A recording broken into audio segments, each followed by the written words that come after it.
샬롬, 2023년 10월 13일 금요일 감사 특별 새벽 기도의 기간입니다. 기도하겠습니다.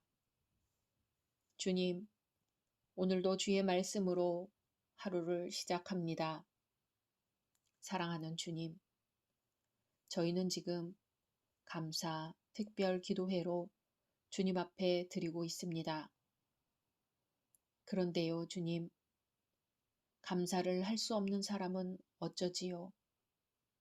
너무 힘들어서, 너무 아파서 감사할 수 없는 사람을 생각하며 우리는 무엇을 감사할 수 있을까요? 오늘은 그런 이들을 위하여 가만히 주의 이름을 불러봅니다. 주여, 주여, 예수님의 이름으로 기도드립니다.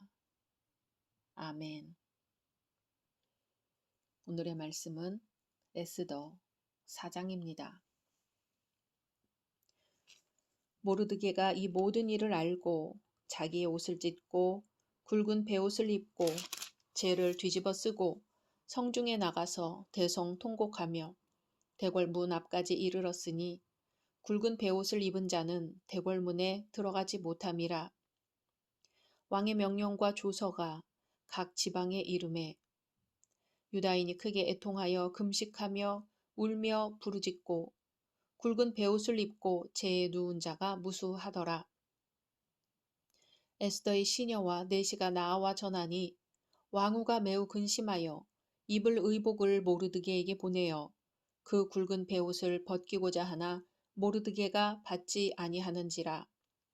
에스더가 왕의 어명으로 자기에게 가까이 있는 내시 하닥을 불러 명령하여 모르드게에게 가서 이것이 무슨 일이며 무엇 때문인가 알아보라 하매 하닥이 대궐 문 앞 성중 광장에 있는 모르드게에게 이르니 모르드게가 자기가 당한 모든 일과 하만이 유다인을 멸하려고 왕의 금고에 바치기로 한 은의 정확한 액수를 하닥에게 말하고 또 유다인을 진멸하라고 수산궁에서 내린 조서 초본을 하닥에게 주어 에스더에게 보여 알게 하고 또 그에게 부탁하여 왕에게 나아가서 그 앞에서 자기 민족을 위하여 간절히 구하라 하니 하닥이 돌아와 모르드게의 말을 에스더에게 알림해 에스더가 하닥에게 이르되 너는 모르드게에게 전하기를 왕의 신하들과 왕의 각 지방 백성이 다 알거니와 남녀를 막론하고 부름을 받지 아니하고 안뜰에 들어가서 왕에게 나가면 오직 죽이는 법이요 왕이 그 자에게 금규를 내밀어야 살 것이라. 이제 내가 부름을 입어 왕에게 나가지 못한 지가 이미 30일이라 하라 하니라. 그가 에스더의 말을 모르드게에게 전하매 모르드게가 그를 시켜 에스더에게 화답하되 너는 왕궁에 있으니 모든 유다인 중에 홀로 목숨을 건지리라 생각하지 말라.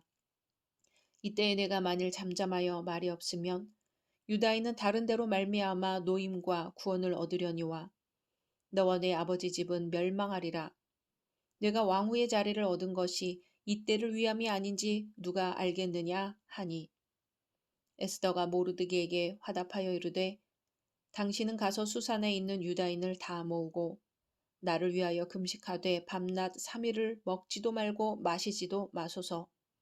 나도 나의 시녀와 더불어 이렇게 금식한 후에 규례를 어기고 왕에게 나아가리니 죽으면 죽으리이다 하니라. 모르드게가 가서 에스더가 명령한 대로 다 행하니라. 아멘. 나라마다 민족마다 위기의 순간이 있습니다. 위기를 어떻게 잘 넘기느냐가 중요합니다. 위기는 기회이기도 하기 때문입니다. 유대민족에게 풍전등화의 위기가 닥쳤습니다. 애굽의 유아 말살 정책이 있었다면 지금은 유대민족을 완전히 없애버리겠다는 정책입니다. 유대인 학살의 조서가 페르시아 제국의 방방곡곡에 전해지자 유대인들의 통곡 소리가 온 나라에 진동하였습니다. 그들은 각 도, 각 읍에서 애통하여 금식하며 부르짖고 굵은 배를 입고 재에 누웠습니다. 수산성의 모르드게도 굵은 배를 입고 재를 무릅쓰고 왕궁 대궐문 앞 광장에 가서 엎드려 대성 통곡했습니다. 모르드게는 자기 한 사람 때문에 민족 전체가 죽음을 당하게 될 것이라는 자책감, 그리고 다가올 환란을 생각하며 대성 통곡했을 것입니다. 그러다 민족의 위기를 눈앞에 두고 가만히 있을 수가 없었습니다. 그대로 앉아 죽을 수는 없었습니다. 이 환란은 부당한 것이라고 알려야 했습니다. 모르드게는 이 환란이 하만의 음모로 인하여 온 것임을 알고 있었습니다. 이스라엘의 대적인 아각자손 하만의 음모를 피하기 위하여 도망칠 수도 없었고 당하고만 있을 수도 없었습니다. 그는 공개적으로 도전하기로 결심했습니다. 대궐 문 앞 광장에까지 나갔습니다. 하만의 음모를 알지 못하고 부당한 조서를 내린 왕궁에 대한 간접적인 항의이기도 했습니다. 또한 온 도성의 백성들에게 자신과 그 백성의 억울함을 알리는 호소이기도 했습니다. 우리는 환란을 피하려 하지 아니하고 정면 대결하는 모르드게의 용기와 지혜를 깊이 본받아야 할 것입니다. 모르드게의 행위는 한편으로는 하나님께 호소하기 위한 것이었습니다. 모르드게는 다가올 환란에서 벗어나기 위하여 권력자들을 찾아가지 아니하고 광장으로 나갔습니다. 광장은 하나님만이 내려다보시는 장소지요. 모르드게가 광장으로 나간 것은 그의 신앙의 표현이었습니다. 모르드게는 하나님께 발견되기 위하여 위험을 감수하고 나아간 것입니다. 모르드게뿐만 아니라 유대인들은 모두 좋은 옷을 벗고 굵은 베옷을 입었습니다. 굵은 베옷은 개인과 국가의 재난을 애도할 때, 통회할 때, 애통함을 나타낼 때, 다가오는 재난을 예방하려 할 때, 그리고 금식 기도할 때 입거나 둘렀습니다.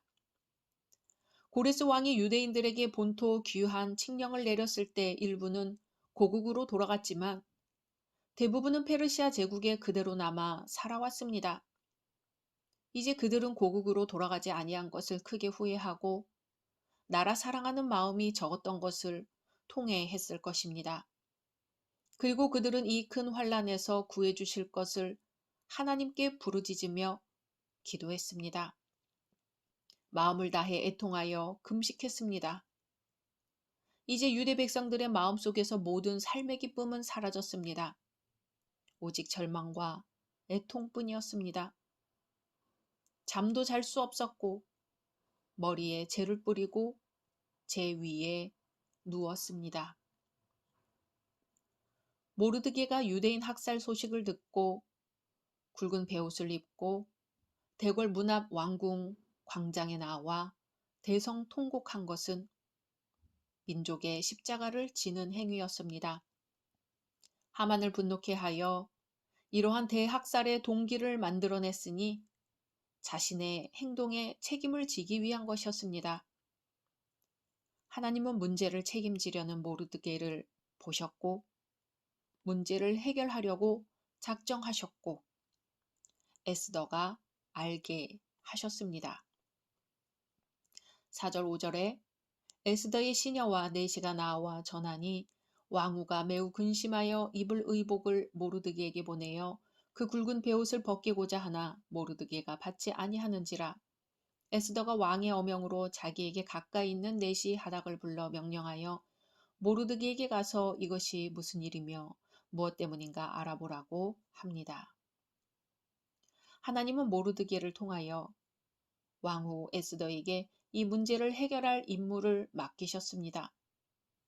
왕후의 임무는 이 문제를 왕 앞에 가지고 가는 일이었으며 그러기 위해서는 생명을 거는 수밖에 없었습니다. 에스더에게 민족을 위하여 십자가를 져야 하는 임무가 주어진 것입니다.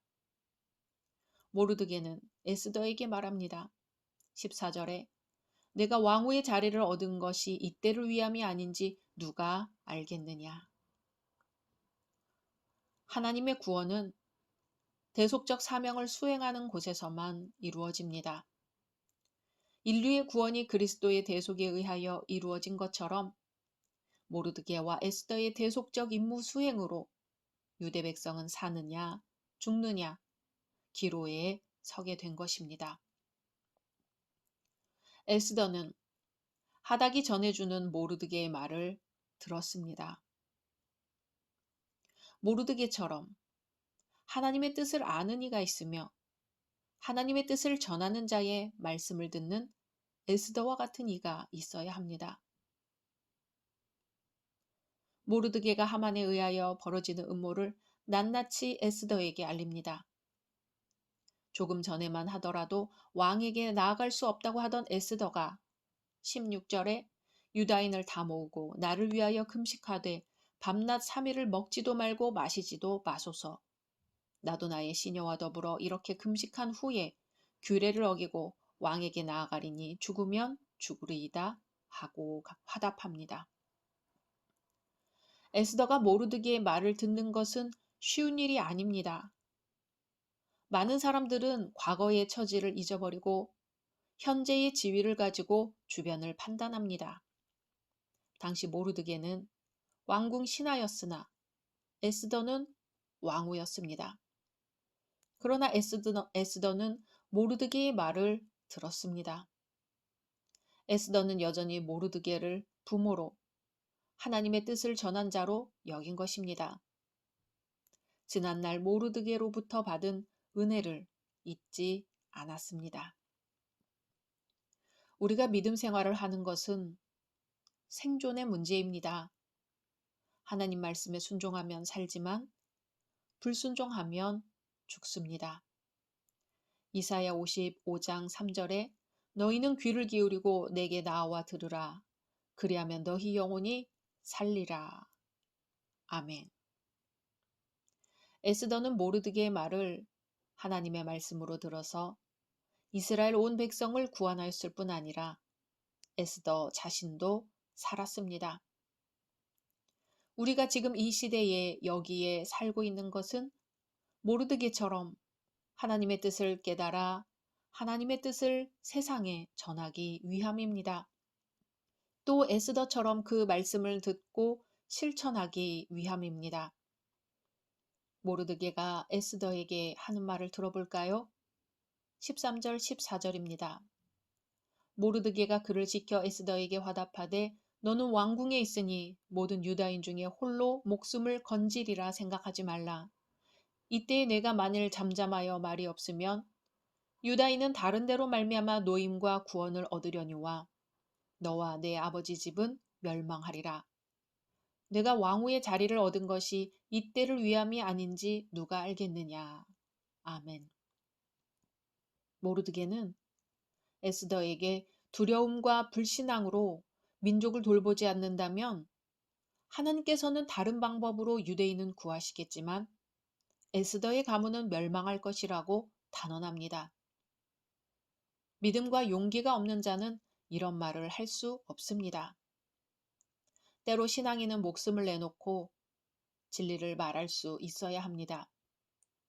에스더는 이제 죽으면 죽으리이다의 신앙으로 죽는 한이 있어도 반드시 왕을 만나 사정을 알리겠다고 합니다. 진정한 용기입니다. 신앙인의 용기입니다. 그러나 용기만 있다고 되는 건 아니지요. 만약 모르드게와 에스더가 인간적인 용기로 유대 민족을 구원했다고 생각한다면 오산입니다. 그들은 주님께서 주신 무기를 사용했습니다. 그것은 기도입니다. 모르드게와 에스더는 물론 온 유대인이 3일간 금식하며 기도했습니다. 지금은 에스더의 시대처럼 믿음을 동반한 용기, 기도를 동반한 지혜가 필요한 시대입니다. 사랑하는 열린 성도 여러분, 지금은 국가적으로나 세계적으로 어려운 시기입니다. 전쟁 중인 나라들이 있고 이제 전쟁을 하려는 나라들이 있습니다. 가정적으로도 그렇습니다. 이 시대에 우리가 이 땅의 신앙인으로 살아있는 이유가 이때를 위함이 아니겠습니까? 하나님의 말씀을 따라 지혜롭게 판단해야 합니다. 주님께서 무엇을 말씀하시는지 잘 들어야 합니다. 그리고 용기를 가지고 주님의 뜻만 전해야 합니다. 그리고 주님의 뜻이라면 죽으면 죽으리라는 순종이 있어야 합니다. 우리 모두 이 시대에 하나님께서 주신 사명을 잘 감당함으로 삶의 기쁨과 감사가 넘치고 자신과 이웃을 구원하는 성도 되기를 주님의 이름으로 소망합니다. 지혜이신 예수께서 우리의 지혜가 되어주시기를 소망합니다. 각자 말씀 묵상하신 후 주기도문으로 마치겠습니다.